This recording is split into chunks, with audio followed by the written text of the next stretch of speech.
कि एक ही बार में पाकिस्तान का कलेश काट देना था। अगर वो पताल में भी रहेंगे तो मोदी साहब उन्हें पताल से निकाल कर उनके घर में जाके मारेंगे। और हो सकता है कि हालात ऐसे हो जाए पाकिस्तान का जो नाम है वर्ल्ड के नक्शे से ही हटा दे। बात नहीं, युद्ध करने के लिए भारत तैयार है। भारत ने कभी भी पहले किसी को छेड़ा नहीं। अगर छेड़ दिया किसी ने तो फिर भारत ने उसको छोड़ा नहीं। इतिहास गवाह है इस बात का। सर, जम्मू कश्मीर के पहलगाम में हमला हुआ सच। अब रॉबर्ट वाड्रा का बयान आया है कि भाई हिंदुस्तान में मुसलमान अपने आप को असुरक्षित महसूस कर रहे हैं। इन लोगों का काम ही यही है। आप ये देखिए ना, उनकी बात कर रहे हैं, हम लोग हिंदुस्तान में हिंदू रहते हैं और हमारे हालात क्या हो गए।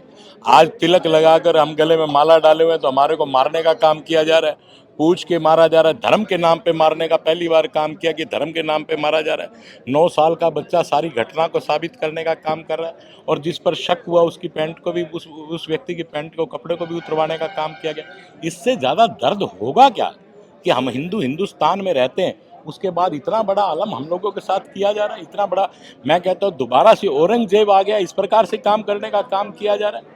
आप स्वयं देखिए, ये तो हमारे देश के प्रधानमंत्री माननीय मोदी साहब इतने स्ट्रोंग हैं जिसकी वजह, जैसा एक शासक होना चाहिए वैसे शासक है हमारे देश के प्रधानमंत्री मोदी साहब और अमित शाह जी हमारे गृह मंत्री। आज देखिए, पाकिस्तान ने षड्यंत्र रचा और ये हमला करवा तो दिया, लेकिन आज पाकिस्तान की नींद हराम हो चुकी है। मैं तो एक ही अपील करूंगा, आज अगर हम पूरे भारत की जनता को देखो, हिंदुस्तान की जनता को देखें, तो एक ही बात चाहती है कि एक ही बार में पाकिस्तान का कलेश काट देना चाहिए। और जो लोग यहाँ रहना पसंद नहीं करते, पाकिस्तान के जिंदाबाद के नारे लगाते हैं, जो घाटी में रहते हैं, उनको झेलम के द्वारा ही भेज देना, क्योंकि सारे रास्ते मानना मोदी साहब ने बंद कर दिया। अब झेलम बचती है, झेलम से उनको पाकिस्तान भेज देना चाहिए। ऐसे लोगों को यहाँ रहने की कोई आवश्यकता नहीं जो हिंदुस्तान में रहकर हिंदुस्तान की बात ना करें। मैं तो धन्यवाद करता हूँ मोदी साहब का कि जिनकी बदौलत आज जो हादसा तो देखिए वो करके चले गए, लेकिन वो कितनी तह में भी रहेंगे ना, अगर वो पताल में भी रहेंगे तो मोदी साहब उन्हें पताल से निकाल कर उनके घर में जाके मारेंगे। और हो सकता है कि हालात ऐसे हो जाए कि मोदी साहब पाकिस्तान का जो नाम है वर्ल्ड के नक्शे से ही हटा दे, तो भी कोई बड़ी बात नहीं। भारत की सख्ताई के बाद अब पाकिस्तान का बयान आया है, अगर पानी को रोकने की कोशिश की गई, मोड़ने की कोशिश की तो इसको युद्ध माना जाएगा। तो कोई बात नहीं, युद्ध करने के लिए भारत तैयार है।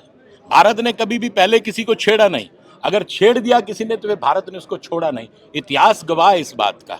अगर इस प्रकार से पाकिस्तान धमकियां देता है, कभी कोई कह रहा है कि एटम, हमारे देश के गद्दार है। मैं कहता हूँ आज भी हमारे देश में बहुत से ऐसे गद्दार है जो ममता बनर्जी और ये सब है, जयचंद ही कहूंगा इन लोगों को।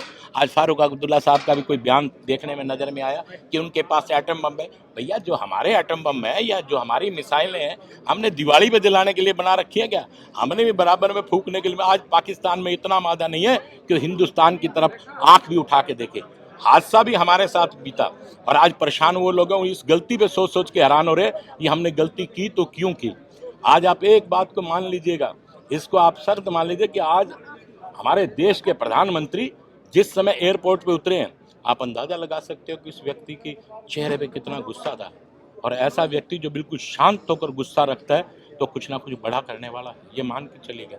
पाकिस्तान तो हाथ लगा लगा के देखेगा कि मेरे साथ बनी क्या है। सर, कांग्रेस के लोग आज बिहार के अंदर मोदी जी की रैली जिस पर सवाल उठा रहे हैं कि पूरे देश में मातम छाया हुआ है और वो वहाँ पर देखिए ये कार्य, देखिए एक बात सुनिए, अब मैं कोई ऐसा शब्द उनके बारे में कहूँ तो उचित नहीं है, वो चीज़ कहनी उचित नहीं है। ये कार्यक्रम बहुत बड़ा कार्यक्रम पूरे देश का था जो माननीय हमारे प्रधानमंत्री जी को करना है और इसी मुखालते में तो लोगों को रखना है। जो पाकिस्तान है इसी मुखालते में तो रहे कि इस प्रकार से देश के प्रधानमंत्री मोदी साहब थोड़ा नरम हो गए, लेकिन उनको मालूम नहीं शेर जब एक कदम पीछे हटता तो छलांग कितनी बड़ी लगाता, उनको इस बात का अंदाजा नहीं। आपको लगता है इस घटना के बाद पक्ष और विपक्ष को एक होना चाहिए? बिल्कुल, मैं यही बात कहना चाहता हूँ, क्योंकि देखिए नफरतें भरी पड़ी हैं, ना पालो इसे। नफरतें भरी पड़ी है, ना पालो इसे। दिल में खलिश है, निकालो इसे। ना तेरा ना मेरा ना इसका ना उसका, ये वतन हम सबका है, बचा लो इसे। इस मुद्दे पर सबको एक होना चाहिए। हमारा देश है और हम सब भारतीय हैं। अगर भारत की तरफ कोई आंख उठाएगा तो उसका सर कलम कर दिया जाएगा। ऐसा प्रत्येक व्यक्ति को सोचना चाहिए, प्रत्येक नागरिक को सोचना चाहिए। हमारे राजनीतिक विचार अलग हो सकते हैं पार्टियों से, लेकिन देश के मामले में सबको एक होना चाहिए। ये इनको मान कर चलना चाहिए। कुछ सीखना है तो इजराइल से सीखें, ये लोगों को सीखना हो तो छोटा सा इजराइल है, लेकिन सीखे उन लोगों से कि किस प्रकार से वो लोग देश की भावना को रखते हैं। हमसे जुड़े रहने के लिए हमारे YouTube चैनल को सब्सक्राइब करें और नई वीडियो की नोटिफिकेशन के लिए बेल आइकॉन को दबाएं। अगर आप ये वीडियो Facebook पर देख रहे हैं तो लाइक जरूर करें और ज्यादा से ज्यादा शेयर करें। धन्यवाद।